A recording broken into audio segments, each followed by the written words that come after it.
One of the things that Dr. Martin Luther King said is in order to play sweet music or beautiful music, you have to play all the keys. You can't just play the white keys. You can't just play the black keys.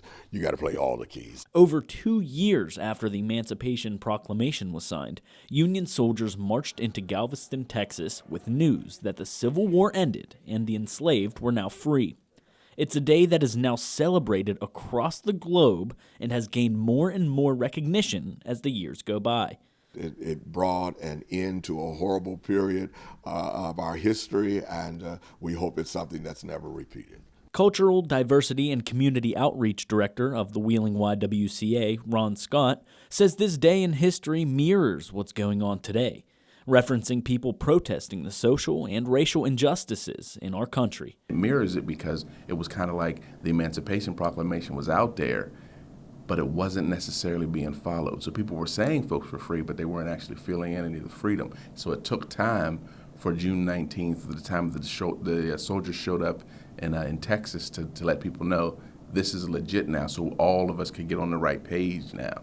And this kind of mirrors what's happening in the country right now, because people are all kind of getting on the right page now. For Reverend Darrell Cummings, a day like today is a chance to remember what kind of nation we want to be. We want to be that one nation under God, indivisible, with liberty and justice for all. And that's what we want. And that's what Juneteenth is trying to remind us. Scott and Reverend Cummings understand people celebrate this day differently, and as the day gets more recognition, they give some insight on different ways to honor June 19th.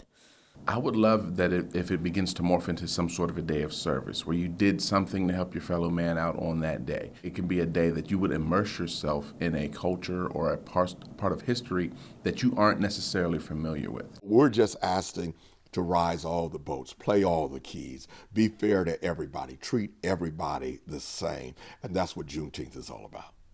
During this day, Scott emphasizes the importance of his mentor, the late Dr. John Maddox.